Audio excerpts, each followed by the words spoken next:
Je suis Stéphane Deschamps, gérant des faïenceries d'art de Malicorne, dans la Sarthe, entre Angers et Le Mans.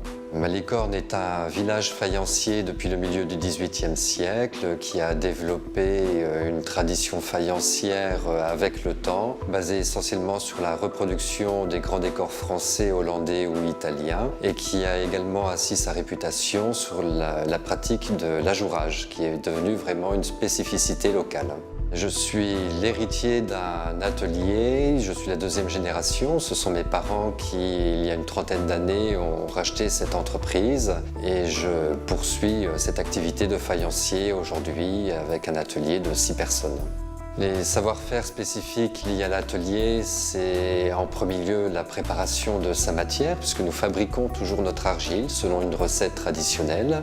Ensuite, on aura des savoir-faire plus spécifiques sur la fabrication proprement dite, donc la mise en œuvre des formes avec le tournage, l'ajourage qui est quand même très particulier, et également l'intégralité de nos décors qui sont entièrement faits à la main.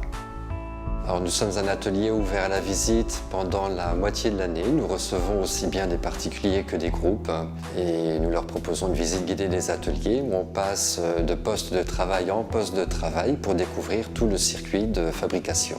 Nous avons formé des apprentis, nous avons reçu aussi de nombreux stagiaires qui sont en école, qui passent un CAP ou un brevet métier d'art et qui viennent également tâter du pinceau, de l'argile ici dans l'atelier. On est dans des métiers tellement spécifiques que oui, la transmission est devenue indispensable. Il faut prendre le temps de préparer sa succession. J'ai 250 ans de tradition, de savoir-faire derrière moi. Il faut penser aujourd'hui à les préserver pour pouvoir les transmettre demain à mon successeur. Chaque poste ici demande plusieurs années d'apprentissage. Ce sont des métiers assez complexes. Quand on est artisan d'art, on a 2 notions, celle d'artisan où on va maîtriser une technique et celle d'art, il y a toujours une notion artistique, donc il faut un petit coup d'œil ou un petit coup de main en plus. L'atelier, en plus de faire beaucoup de reproductions, est largement tourné tout de même sur la création contemporaine, puisque nous travaillons avec de nombreux artistes qui peuvent être des peintres, des sculpteurs ou aussi d'autres céramistes, et nous lançons chaque année de nouvelles gammes de produits. Il faut tirer vers l'excellence, vers le plus beau. Il faut se remettre en question régulièrement, faire des choses qu'on pourrait même penser impossibles ou irréalisables. Il faut quand même essayer de se lancer dedans et toujours exiger le meilleur de chaque personne à chaque étape de fabrication.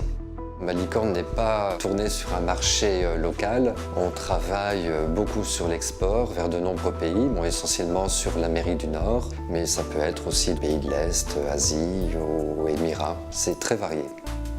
Être artisan d'art aujourd'hui en 2014, c'est respecter une tradition en regardant devant soi, c'est-à-dire vivre avec son héritage, ce que l'on a acquis, ce que l'on a reçu de nos prédécesseurs et en même temps continuer à avancer vers la nouveauté.